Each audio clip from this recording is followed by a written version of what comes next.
اومدیم اینجا صبحانه سفارش بدیم.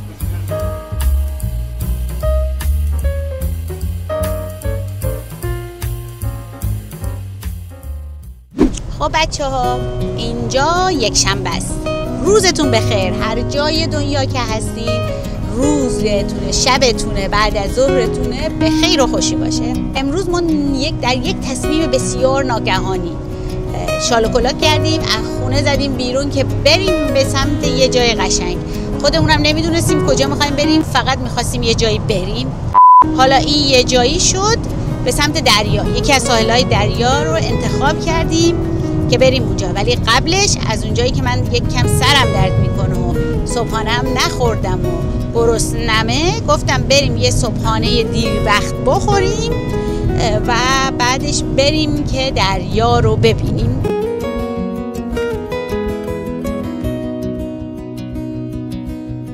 ولی با این تفاصیل که باد خیلی شدیدیه و ما نمیتونیم به هیچ عنوان انگشتمون هم تو آب بزنیم، پس فقط میریم کنار ساحل دریا. برعکس دیروز گفتم بهتون که شانس منه، روزی که من کار میکنم همون روز باد و هوا عالی، هوا دریا استخر. روزی رو که من خونه هستم باد و طوفان و سرما، از خونه بیرونم نمیتونیم بریم. حالا امروز هر جوریه هوا رو شکست میدیم و میریم بیرون. بابا باشین از اینجا به بعد شهر رو ببینین.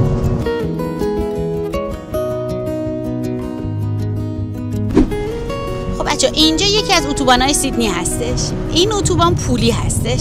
اتوبان‌های سیدنی، حالا من در مورد سیدنی میگم، در مورد شهرهای دیگه هم شرایط خودشونو دارن. در مورد سیدنی یه سری از اتوبانا رو باید براش پول پرداخت کنی، ولی یه سری دیگه نه، مجانی ازش رد میشی و اینا همه بستگی باز به خیلی از شرایط داره. چند سال چند ساخته شده، کمپانی که اون اتوبان رو ساخته پولشو در آورده، چون یه قراردادی میبندن، مثلا میگن چند صد میلیارد ما خرج کردیم، حالا ازش پولو که در میارن بعد میان میگن به مردم آقا ما دیگه پولمون رو در آوردیم، از اینجا به بعد دیگه این اتوبان مال شما، ازش استفاده بکنین و حالشو ببرین. حالا اینم اتوبان زیبای سیدنی هستش که میبینین، چون اولا که روز یک شنبه است خلوته و یه چیز دیگه هم چون پولی هستش. خب مردم چرا باید برن تو اتوبان پولی؟ در چنین روزهایی میتونن از تو خیابونای خلوت رد بشن. حالا من نمیدونم ما چرا اومدیم تو این اتوبان. آسمون ابری زیبارم ببینین. اینم از اتوبان‌ها، یکی کوچولو از اتوبان‌های سیدنی.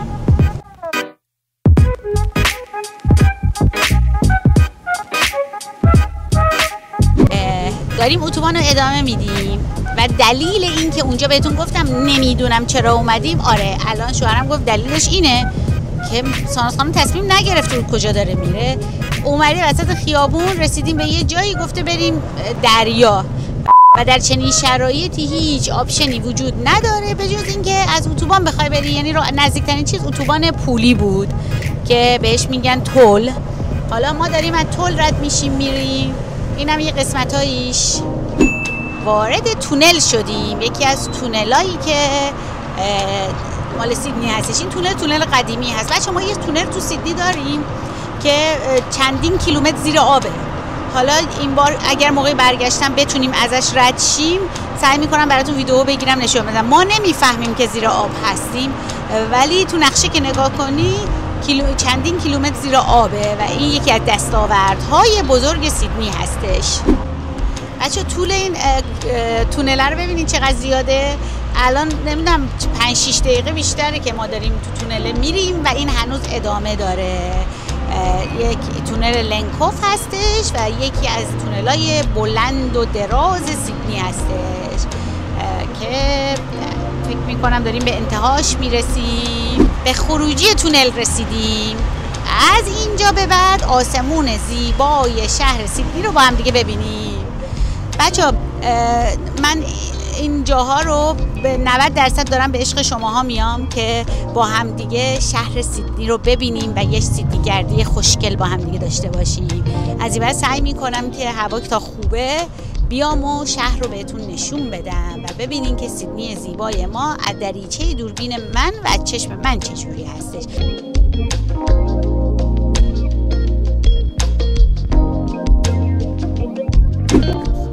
این هتل رو ببینین چقدر خوشگل از گذاشته زده. حالا این تابلوها جلوش وایساده، ماشینه اومده. بچه‌ها خیلی باحاله، رنگی رنگی، خیلی خوشگل و رنگی رنگی درستش کردن. یه هتلیه، ببینین تمام چیزاش رنگی رنگیه و این هتل قدیمی هستش، چیز جدیدی نیست. ببینین.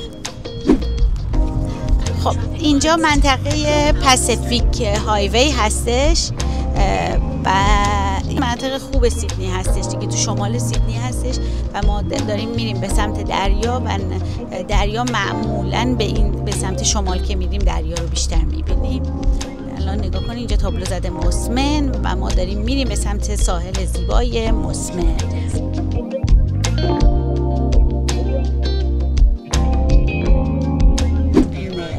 جز ساحل‌هایی است که نسبتاً به خونه ما نزدیک هستش.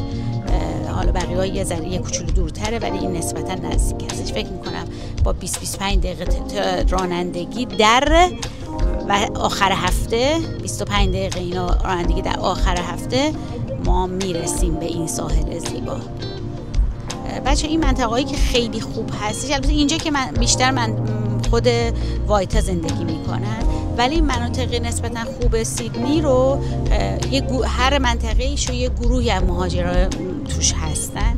حالا این منطقه کروزنس رو که ما ازش رد شدیم یا چسوود و اینا رو چینی ها و یا میتونیم بگیم آسیایی ها گرفتن دیگه، منطقه مال اونا هست.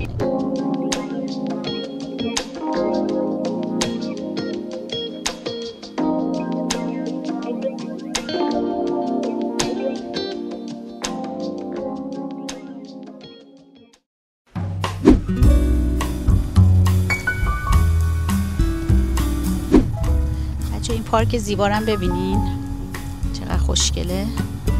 این پارک چقدر بزرگه، خیلی خوشگل و زیبا هستش. من هیچ وقت توشم نرفتم راه برم ولی هر موقع که کنارش رد میشم کلی باهاش حال میکنم. خیلی پارک خوشگلیه. اینقدر ما آثار تاریخی نداریم تو سیدنی، اگر یه چیزی هم داشته باشیم با افتخار اونو حفظش میکنیم. حتی اگه مال 50 سال باشه سیدنی اونو حفظش میکنه. حالا من نمیدونم این لوله دود مال چی بوده، هر چی بوده که اینو همینجوری حفظش کردن، این وسط گذاشتن. یعنی حتی یه اتوبان رو براش جابجا میکنن ولی به این دست نمیزنن. خب اینجاها ما وارد منطقه مسمن شدیم و این که نزدیک نسبتا خیلی نزدیک بود، دور نبود. ما وارد این منطقه شدیم و حالا یه 2 کیلومتر دیگه باید رانندگی کنیم تا برسیم به ساحل، جایی که جا پارک پیدا بکنیم.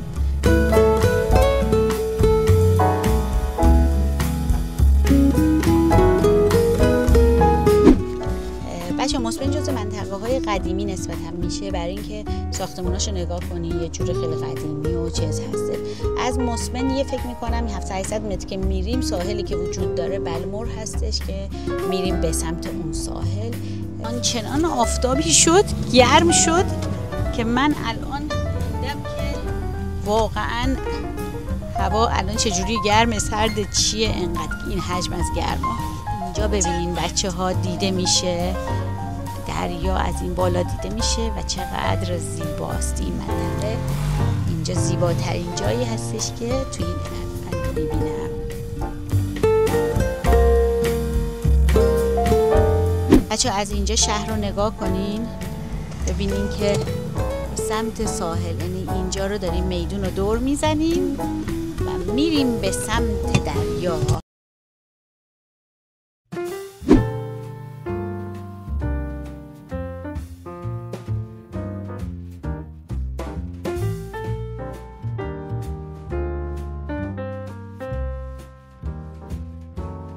رسیدیم به ساحل زیبای بلمور. بچه ها ببینین از این بالا این چقدر زیباست، فقط زیبایی رو نگاه کنین. جاده‌ای که منتهی میشه به دریا و خونه‌های قشنگی که اطرافش هم هست. ببینین که چقدر قشنگه این بر و بالا، ببینین خیلی قشنگه. خونه‌های قدیمی، این ساحل معروف به همین هستش که خونه‌های خیلی قدیمی هستش که اینجا بازسازیش کردن، ولی ساحل معروفیتش 99% برای همین هست. ببینین آسمون رو ببینین، آبی آبی، خیلی قشنگه. الان میریم با هم دیگه لب ساحل، اول یه کافی یه چیزی میخوریم و بعدش هم که میریم ساحل رو با هم میبینیم. رسیدیم به ساحل زیبای بلمور، ساحل بسیار زیبا و قشنگ با ویوی آنچنانی. بچه خیلی رنگ دریا امروز قشنگه و چون نگاه کنین آسمون و ابر و همه چی با هم دیگه خیلی قشنگه. خب الان با هم دیگه بریم یه کافه پیدا کنیم، بشینیم کنار کافه، تو کافه یه چیزی بخوریم. با من باشین.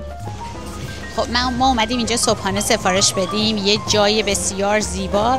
اول میخوام از این تو براتون فیلم بگیرم که ببینین که کافهش چجوری هستش. یه کافه خیلی دنج و گوگولی مگولی. این قسمت شیرینی و ایناش هست که ما نگرفتیم و این قسمتی هستش که داره کافی درست میکنه. کافی های ما رو الان اینجا داره درست میکنه.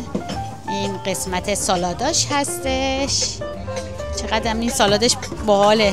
حالا اگه برای نهار اینجا بودیم من میام اینجا سالاد میگیرم ازشون. سالادش خیلی باحاله، ذرت و سبزیجات پخته و حالا نمیدونم اون چیه، نفهمیدم که چه، فکرم یه چیزی تو مایه پنیر و مرغ هستش. هر چیه خیلی باحاله. حالا نهار اگه اینجا بودیم من میام این سالادشو میگیرم. خیلی سالادش باحال بود. نگاه کنین ویوی اینجا رو نگاه کنین که چقدر قشنگه. جایی رو که انتخاب کردیم میشه ویوش اینجا. ببینین چقدر قشنگه. و ما اومدیم اینجا نشستیم که صبحونمون رو اینجا بخوریم. اینجا ساحل زیبای بلمور هستش. ببینیم پشتم چقدر زیبا و قشنگه. از اونجایی که من آدمی هستم که اول شکمم برام مهمه، شوخی میکنم، واقعا آدم شکمویی نیستم، ولی الان سرم چون درد میکنه بود کاپوچینو میخوردم و ساعت نزدیک 12 شده و ما هنوز صبحانه نخوردیم.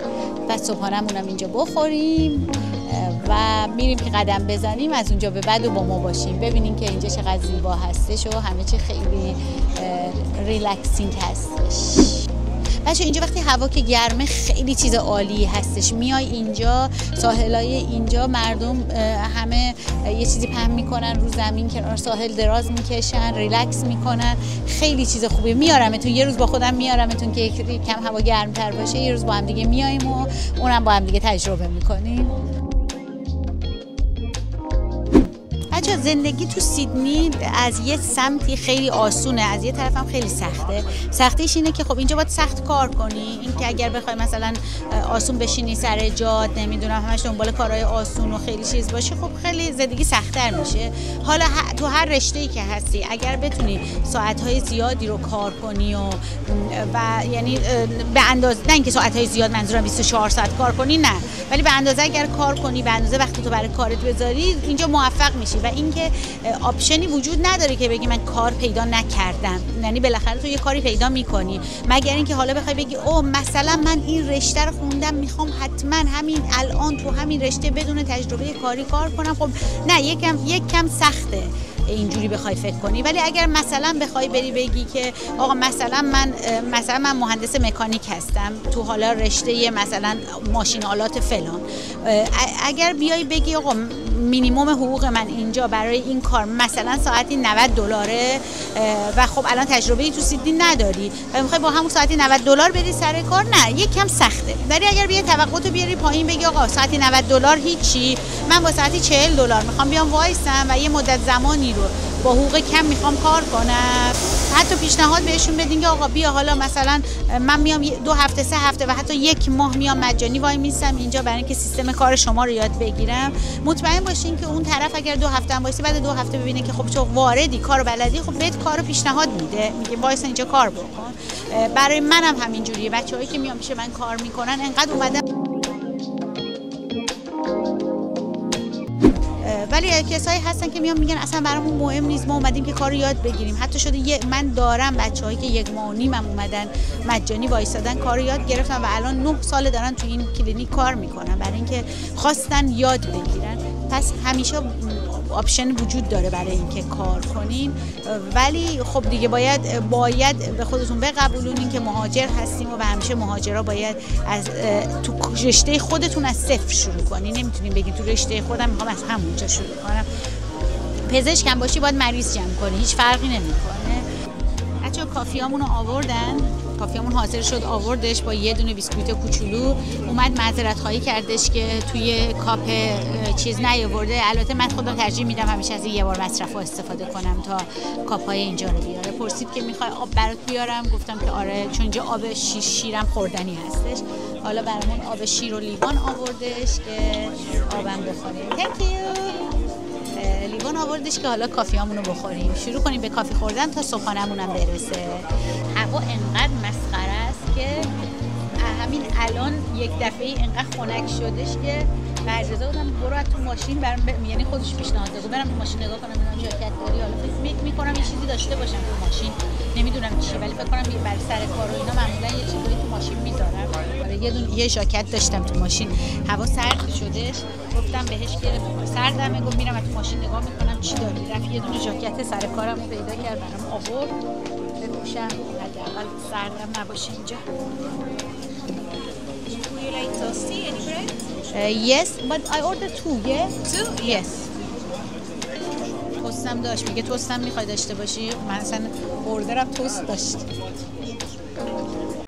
اتفاق جالبی بودش که صبحانه رو آورده، یکی آورده یکی نیاورده. بعد میگه که من یکی رو من یه دونه اوردر رو نذاشته بودم توش، فقط یه اوردر رو گذاشته بودم توش. بعد اونی هم که برام آورده سرد بود، دونه توست هم همراهش نبوده. حالا بردیم پس دادیم بهش، گفتیم که همینم داغ بکن همراه اون یکی با نون توست و همه چی بیار. لنگه به لنگه مگه میشه تو صبحانه لنگه به لنگه برای کسی ببری؟ ما همچنان منتظر نشستیم که صبحانمون بیاد. من کافیمو تموم کردم، کاپوچینومو برای اولین بار احساس کردم که به کافی دوم احتیاج دارم. برای سرم داره درد میگیره دوباره. حالا نمیدونم که سمزدایی بدنمه به خاطر رژیمی که گرفتم. راستی بچه‌ها رژیمی هم که گرفتم گفتم بهتون رژیم گرفتم یا شاید مثلا نگفتم بهتون. من یک هفته از یه رژیمی رو شروع کردم، بعد بچه‌های اینستاگرام میدونن. حالا من توی یه هفته 600 گرم کم کردم. به نظرم چیز خوبیه، آهسته آهسته آدم میاد پایین، چیز خوبیه. باید 5 کیلو کم کنم. 2000 years later. خب من شروع کردم به خوردن صبحونم. اینجا ویدیومو قطع میکنم، سرم هم نصفش داره ویدیو میره، قطع میکنم ویدیو رو، صبحونمو میخورم. بعد صبحونه با هم میریم کنار ساحل و اونجا میبینیم که یکم با هم قدم میزنیم.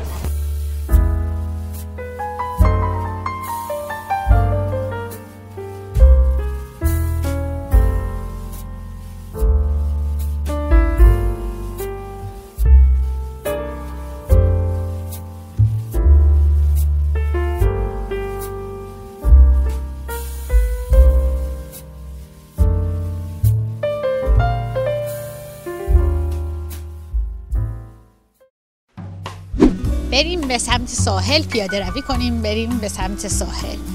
بچه‌ها غذا خوردم انقدر سنگین شدم.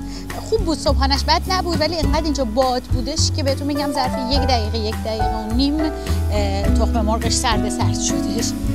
حالا بریم یک کمی راه بریم ببینیم چه جوریه. این اون قسمت ساحلی هستش بچه‌ها. این قسمت که میبینین اینجوری آسفالتی که مردم میخوان راه برن و اون برم قسمتی هستش که ماسه‌ای هست که میای میشینی و دراز میکشی و نگاه کنین. توی من ژاکت، واقعا من ژاکت تنمه، ولی اینا تو آب بودن. اینم یه مجموعه‌ای هستش که معمولا همه دارن، رستوران و کافی شاپ و اینجور چیزا. یه دونه ساحل خودش داره. بچه‌ها به طور کلی که بخوام بگم، بلمور یه دونه از منطقه‌های از سیدنی هستش که منطقه خیلی خانوادگی هستش و فرهنگ‌های متفاوت اینجا هست. معروفیت این منطقه بیشتر به خاطر کافه رستوران‌هایی هستش که ترکی و یونانی و لبنانی داره و اینکه برای اومدن به اینجا اونایی که ماشین ندارن، ایستگاه قطار خیلی بهش نزدیک هستش، یعنی به راحتی با قطار میتونین اینجا بیاین و محیطش خیلی خانوادگی و مردم بسیار خونگرمی داره این منطقه. پس در مجموع اگه بخوای حساب بکنی جزو ساحلایی هستش که کسایی که بچه دارن خانوادگی میخوان بیان و یه فضای بسیار آرومی داره، خیلی شلوغ پلوغ نیستش و خیلی هیاهو هم توش نیست، میتونین راحت بیان. کسایی که سگ دارن این قسمتی که بالاش هست، خب مثل همه ساحلا شما میتونید سگ بیارین و اونهایی که میخوان که سگشون تا کنار ساحل تو آبم بره متاسفانه اینجا اجازه ندارن. این پارکی هستش که توی این منطقه وجود داره، حالت پارکی هستش که مردم میان میشینن و خیلی ها میان گروهی پیکنیک میکنن، خیلی زیاد جشناشون رو اینجا میگیرن، نمیدونم تولد دارن و نمیدونم حالا هر چیز دیگه ای رو میان گروهی اینجا میگیرن. منطقه در کنار بیشتر ساحلا، ولی اینجا به خاطر اینکه خیلی سرسبز و قشنگ هستش بیشتر مردم میان. اینم یک کلیت کاملی از بلمر بودش که بهتون گفتم. بچه خونه های خیلی قدیمی هم این توی منطقه زیاد هستش، درخت ها و سرسبزی خاص خودشو داره. نگاه کنین این منطقه چقدر قشنگ و زیبا هستش و این دلیلش این هستش که منطقه خیلی قدیمیه. من ژاکت تنمه ولی مردم تو آبن. خیلی خیلی تضاد خیلی قشنگی هستش که من احساس سرما میکنم ولی اینا تو آب هستن. بچه این منطقه چون مردم خود اروپایی زیاد هستش، همونجوری که بهتون تو یک کم قبل توضیح دادم، مردمی که خود اروپایی ها احساس سرما کمتر میکنن، برای اینکه خب از مناطق خیلی سردی اومدن اینجا ساکن شدن و به این روش زندگی کردن.